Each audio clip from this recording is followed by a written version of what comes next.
Une approche comparative n'est faisable que si les gens ont des points de comparaison, des éléments de comparaison.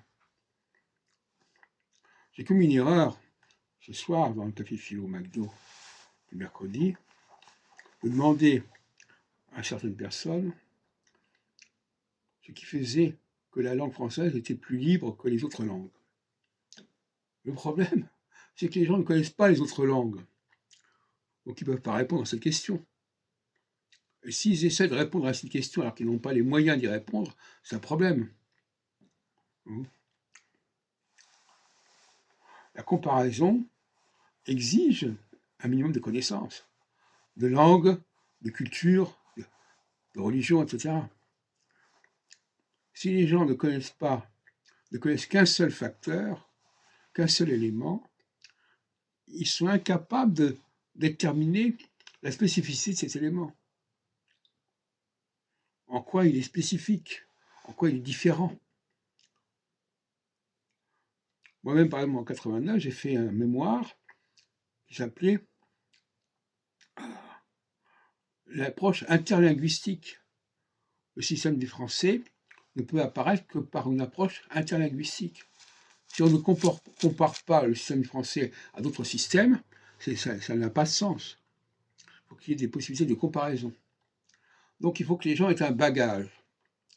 Parce que s'ils n'ont pas de bagage, ils sont obligés d'accepter ce qu'on leur dit. À ce moment-là, ils ne peuvent pas participer naturellement à un débat. Oui.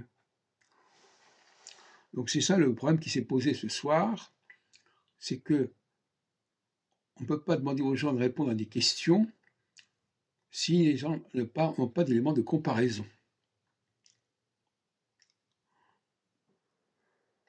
Et ça veut dire qu'ils ont une certaine culture, ils ont des connaissances larges qui leur permettent de comparer.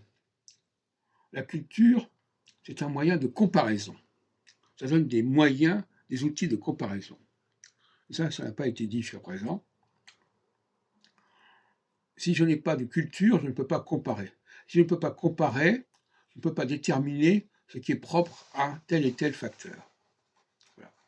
C'est à cela que sert la culture.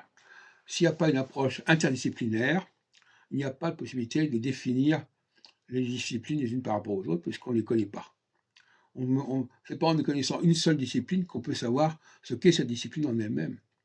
Moi, je n'ai compris la spécificité du français qu'en le comparant à l'anglais ou à l'allemand ou à d'autres langues. C'est paradoxalement en étant au courant de plusieurs langues qu'on peut mieux cerner la spécificité d'une langue donnée.